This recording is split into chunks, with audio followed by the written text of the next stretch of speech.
It's great you're fighting for all these people who are being wrongly subjected to X-rated birthday card ads about being balls deep. It's a valiant task, and I'm sure your followers thank you. And I thank you too for the time, Jason. But I got to go back to spreading the gay agenda at my job. So thank you for the time. I wanted to bring on Alex Reimer or Reimer. I'll ask for Alex to clarify his last name here in a second. He writes for a blog, I think, called Queerty, free of agenda except that gay one. He's written a piece, headline, Jason Whitlock is the latest anti-gay activist to allegedly get caught partaking in some very gay behavior online. Alex, welcome to Fearless, and clear up the pronunciation of your last name for me first. I appreciate Jason. Reimer is how you pronounce it. Reimer. So, Alex, I'll just start with the headline. Why do you label me as an anti-gay activist? I don't consider myself an anti-gay activist. What do you have to do to qualify to be called an anti-gay activist? Well, Jason, just a quick perusal through your Twitter feed. You talk a lot about the alphabet mafia and the desecration of society, and saying that sexualized behavior leads to a lot of that, and talking about gay people and LGBTQ people's role in that. So I think if we look at your public statements and tweets, it's fair to surmise that you are an anti-gay activist, or at the least an anti-gay voice. Why wouldn't I be considered, if you look at my Twitter feed, I talk a lot about a biblical Christian worldview. And yes, why wouldn't I be just called a Christian? And or, I mean, if you look at my Twitter, I probably tweet more about my weight loss journey and struggle. And I know that probably doesn't connect with you in the same way because you don't have the same weight loss issues as me. But I probably tweet more about gluttony, and I talk about how gluttony is a sin and things like that. You don't have that problem, so it doesn't connect with you. But I guess when I reference alphabet mafia, it does connect with you more. And so I just don't see myself, and I don't think it's a fair description of me as an anti-gay activist, you know, a pro-God, pro-Christianity activist. That would be fair. Have you ever taken a pro-gay viewpoint the last couple of years? Define a pro-gay viewpoint? Well, because, Jason, you're adamantly opposed. You always demonize gay sex and LGBTQ people and transgender issues as well. We know what side of the coin you are on those. That's why I said you were anti-gay, anti-LGBTQ. Hold for one second. Show me where I've demonized gay sex. Now, I do think it's a sin, but again, I write a lot of columns. I can't believe I've ever written a column that talks about being where I get into details about pro or gay sex or anything. I mean, my columns pretty much have defined me throughout my 30-year career. There's just not a lot of content where I'm going into detail about how gay people have sex. Well, this whole crusade that you've been on the last few days would seem to indicate that you are very uncomfortable with any mention of sex on your browser feed, despite the fact that this ad that you tweeted about was, probably a targeted ad based on your search history. So that's what I'm here to talk about, this tweet you made a couple of days ago, Jason, that everyone else is talking about, and just kind of the foolishness of it, and how I think you kind of owned yourself, my man. I think you kind of owned yourself by showing this targeted ad that people who know the business know that it's usually a result of your search history or browsing history. So that's what I'm here to talk about. That's the primary topic of the piece that I wrote about you. Well, again, I just started out with your headline and your piece, and so it is my show. I understand what you want to talk about, but I invited you on the show to talk about the piece you wrote. I get everybody on Twitter has been talking about my tweet. But again, I'm just asking you questions about your piece and why you would describe me in that way to start off. And then I just want to, do you consider yourself a journalist, a blogger, an activist? What is it that you're doing at Queerty? Well, I think at Queerty, we give a voice to LGBTQ folks and gay people who have lacked a voice in mainstream media for since really the beginning of time. So that's what we do. We tell the gay viewpoint. And as our tagline says, we're without an agenda except the gay one. And we're so glad that you found our site, Jason, and are promoting your work right now. It means a lot. And so my question was, do you consider yourself a journalist, an activist, or a blogger? I would say a mix between a journalist and a blogger and a personality. I used to be a radio host, just like you. I remember that you worked at WEEI. Isn't that? Yeah. Were you with your, part of Jerry Callahan's show? Yes. Jerry's a good friend. Yes. Yeah. And so that's where I remember, I think I've been on the show when you were on the show. Accurate? Probably, yes. Yeah. So as a journalist, and you're part journalist, part activist, what's your journalistic justification that a temu ad that talks about balls deep, that this is somehow targeted? Because I think in your piece, because clearly I must be looking at porn or gay porn, or I've outed myself as gay. As a journalist, what's your justification for contending that?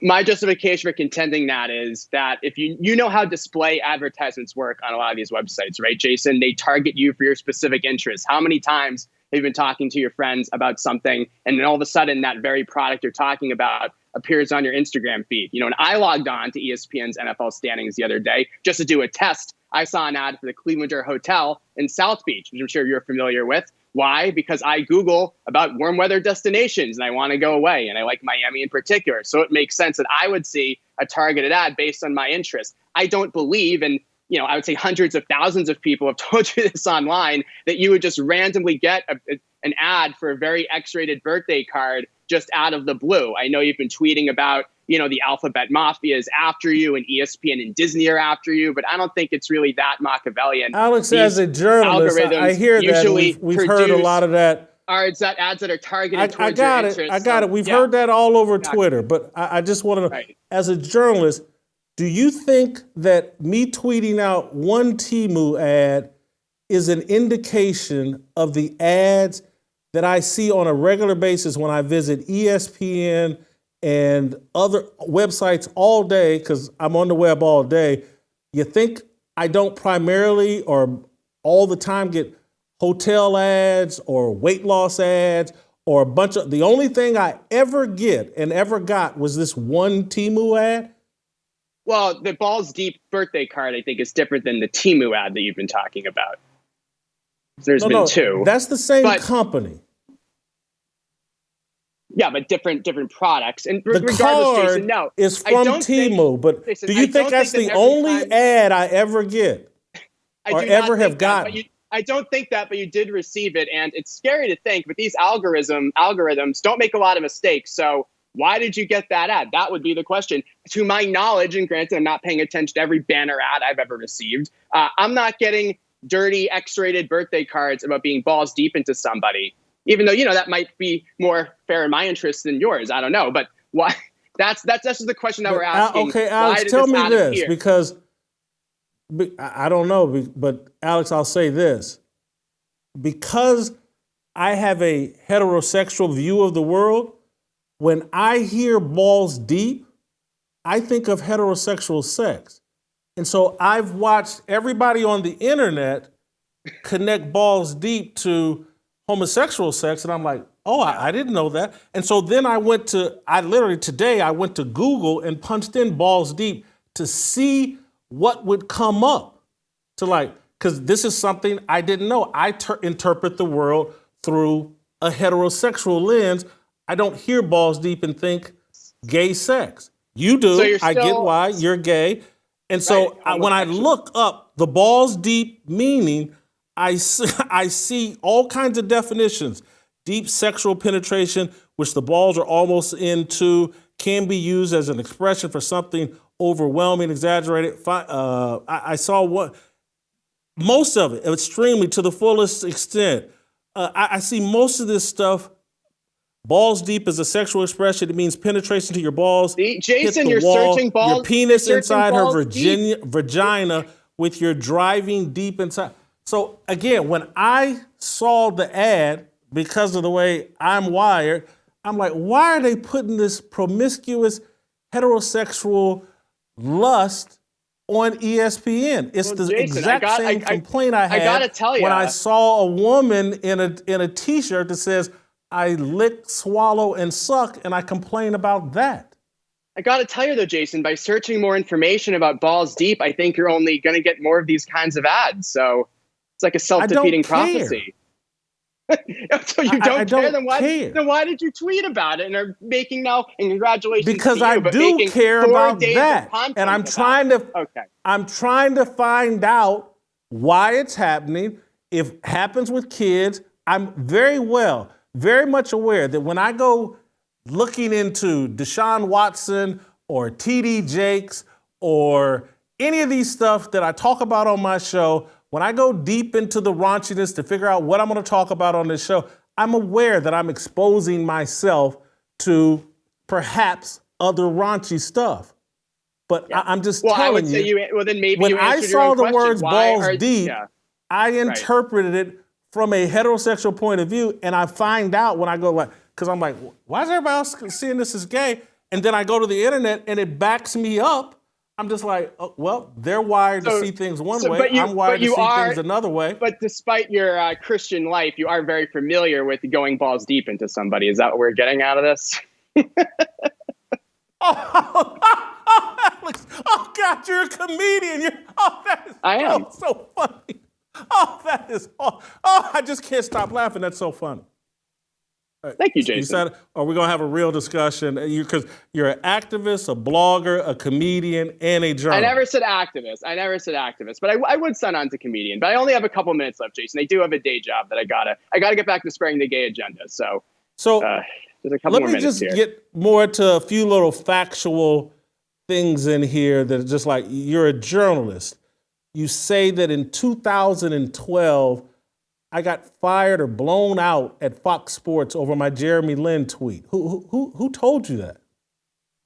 Well, you did make that tweet about Jeremy Lin, right? And you left Fox Sports shortly thereafter. That's not true. Well, you had a second stint with Fox Sports. No. I didn't leave shortly thereafter the Jeremy Lin tweet. I left in 2013. And Fox Sports was very upset. Was 2012. I mean, so it's... I got it. And Fox Sports was very upset when I left. I didn't get blown out. They were upset and mad and thought I double-dealed with them and didn't tell them I was negotiating with ESPN. Like, Jason, I was just... You wrote in here that I got blown. I was just hyperlinking to what has been reported. No, this isn't a hyperlink. This is a statement of fact. Jason, I'm not here to debate minutia about your career. I mean, I'm here to talk about, as I said, the article, the blog. I get that the facts don't matter to you, but you're saying that I got fired at AOL Sports. That's not true. My contract ran out, and I took a better contract from Fox Sports. Jason, you've had a long career, a respected career. I used to love watching you on ESPN growing up. I'm just going off of what's been reported elsewhere, reading articles about you for years. I mean, I got fired at Fox Sports in 2012. You saw that reported elswer.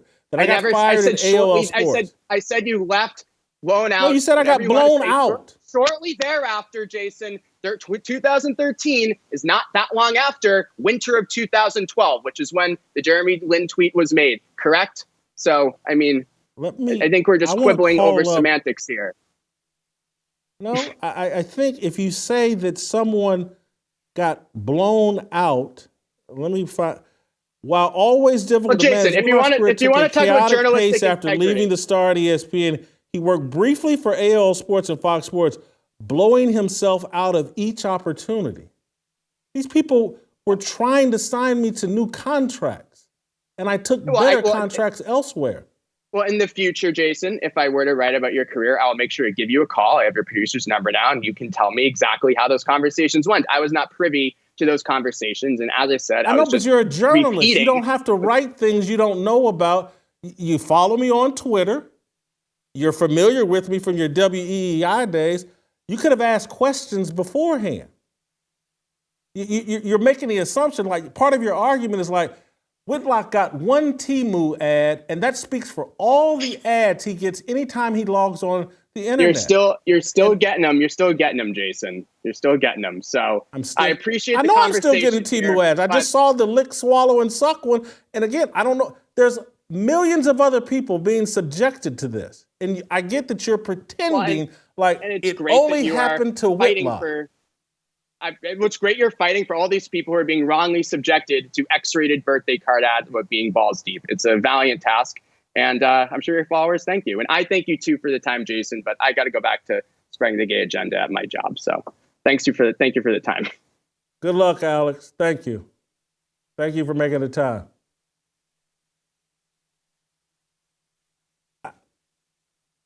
I'm going to, and he's right, I'm about to demonize the alphabet mafia, or at least him. It's just like they have an agenda and they lie to accomplish their agenda.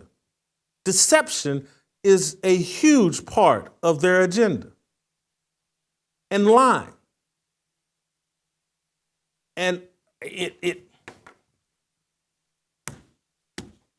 is, and if that makes me an anti-gay activist for saying like they got an agenda, and I get they don't like me because, again, it ain't because I'm an anti-gay activist, it's because I'm a pro-Christian activist. Like what you saw? Hit that like button, subscribe, and check out the full episode by clicking the link below.